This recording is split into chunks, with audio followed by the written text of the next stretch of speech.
Today we're building this Z camera plate, which is great for holding a cell phone or a small point and shoot. And I added a magnet on the bottom so you can do top-down shots as well. So we're starting out with this piece of steel that I believe came with some magnets attached to it. When I ordered some magnets, this is what they will attach to in the shipping container. It's not completely flat, but I don't think that's going to be too big of an issue. And then what's left of a telescoping slide that I salvaged out of a dumpster. It looks like about how big I want it to be. Alright, so this ends up being just over 3 inches.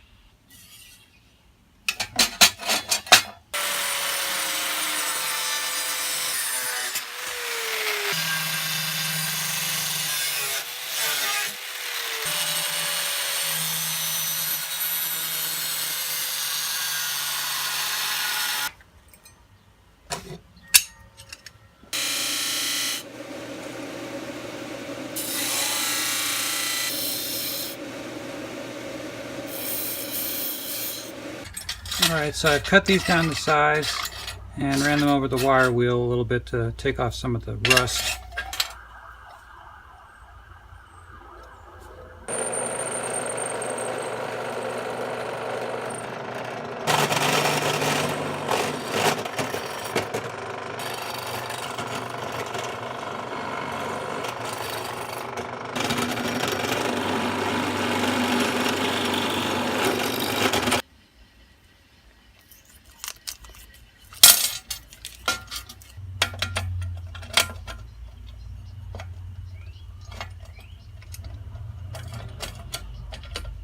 Okay, so I did a test fit and put this together, and while the action does work the way that it's supposed to, it is crooked.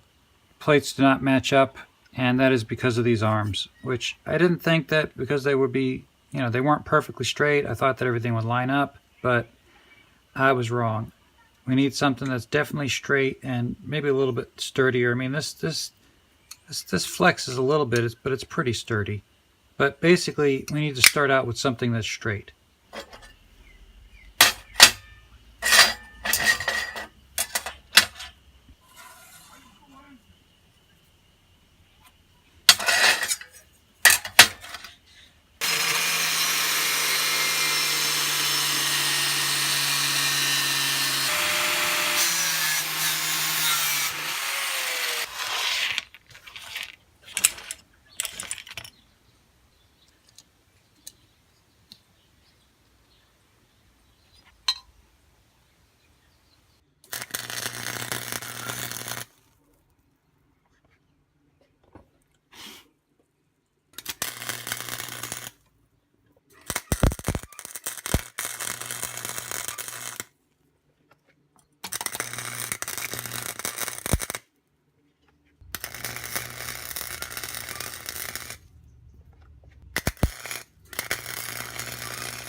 The nuts have nylon inserts, and that's what caught fire. I was curious whether or not they were going to survive the welding process, and clearly they did not.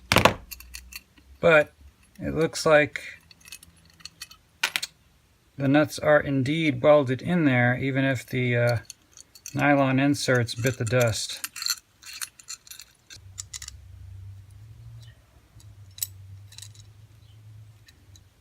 These little bits are getting in the way of the thumb screw. So I took both the arms over to the 12-inch disc grinder and ground a little flat spot there.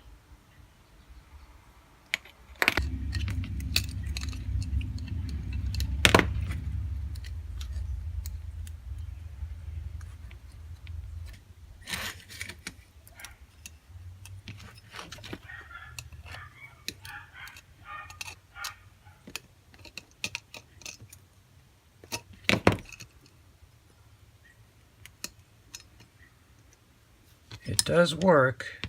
It's not perfect though. It's not doesn't line up perfectly. There's You can see that it's offset here and slightly offset there, which may not make much difference for my purposes, but seeing as how this wasn't actually machined, you know, I do think I need to do a little bit better with these though. These are too big. Let's try smaller ones, see how that works.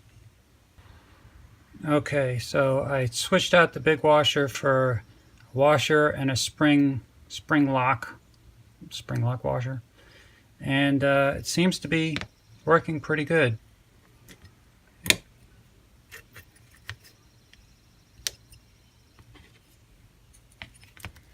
These big rubber washers, they're doing exactly what I want, which was to keep this tight.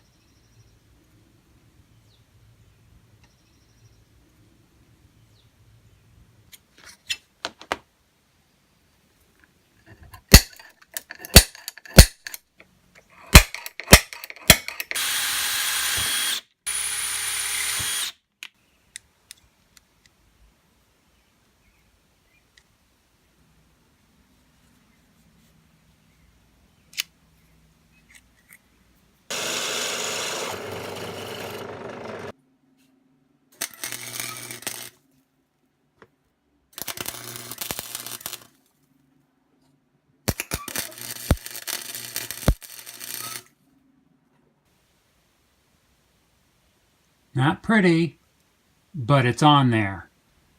Cleaned it up on the wire wheel. It came out about as good as I thought it was going to come out.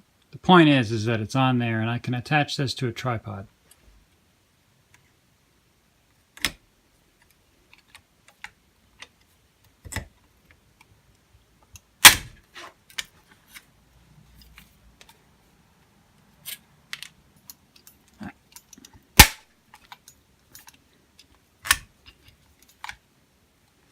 I love pop rivets.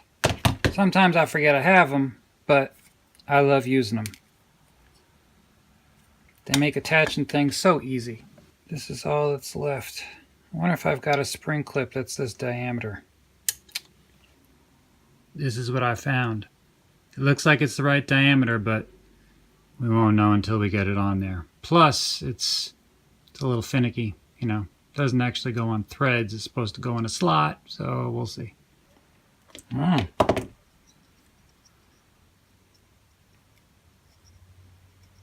Actually looks like it's going to stay there. It is really tight though. Super tight.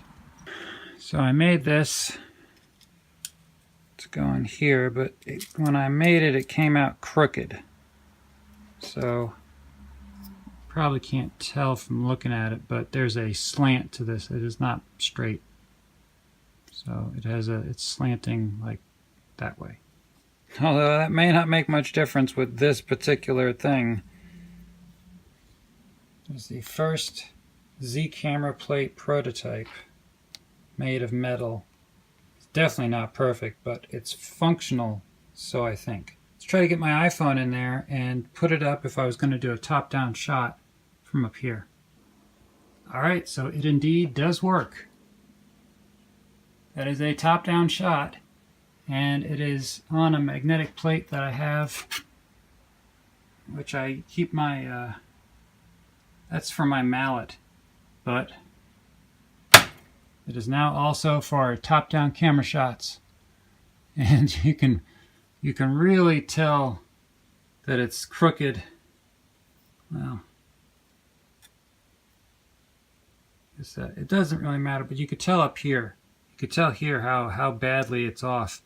But I think that it's all going to work out as far as for my needs. If I was able to actually machine this, like CNC machine it, I think it would come out a lot better.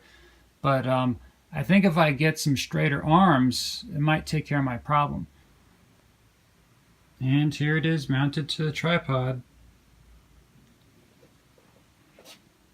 It does everything that I designed it to do based off of what the models that I saw. There are so many different people selling these things. And, I think that this is it's a good tool for sure. But to pay 150 bucks for one? I don't think so. And a cheapy plastic one for like $5–10, I don't know that I would trust my camera on that. But the one thing I love about this that none of the other ones that you can buy has is the magnet, so that I can just attach it right up there under the shelf and get my top-down shots. Number 1 in the series, number 2 is going to be one made out of wood, and number 3, I'm going to try to make one out of aluminum like they make, like are being sold. But I don't have really the machinery to do it, so I'm going to try to cobble it together. So we'll see. Stay tuned. All right, I decided that this little wonkiness that's in here is going to drive me insane. So we're going to try it with, instead of these rails, which I think are bowed and twisted, we're going to try it with this, which is steel, and it's a lot more heavy duty, a lot more surface contact. So let's try that and see what we can get.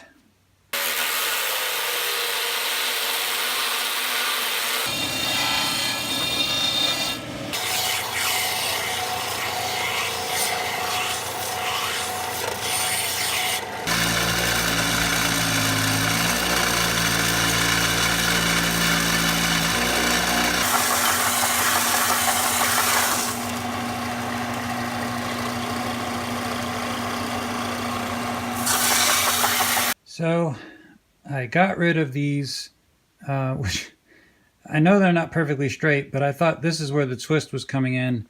And after I put on these new, much beefier solid steel arms, there was still a little bit of twist. And you can see it. See, it's it's closer here than it is over there. So I tried to straighten out these bodies with not much success. I was able to successfully straighten out this, so now the holder is perfectly straight. It's 90 degrees, it's no longer tilting. And these arms definitely do make a difference. I decided to put the arms directly in contact with the body, and I put the washer on the outside to get the friction fit. And I also put some little felt pads on the bottom so that it'll stand up on its own, which is something that the other ones you can buy online do. Although the magnet does stick out further than the feet. So, it's stable, but not terribly stable. But I mainly plan to use this, with the magnet to be getting top-down shots. I also put some rubber tape on the top in case I'm going to be attaching a larger camera and not using this if I'm using an actual point-and-shoot camera. So this rubber padding will help keep it in place. So overall, I'm happy with it for the first one. It does a pretty good job.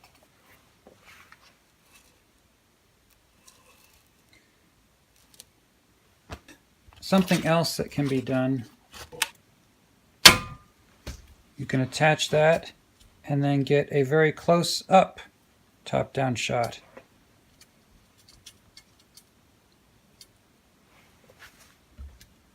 So that's another great feature.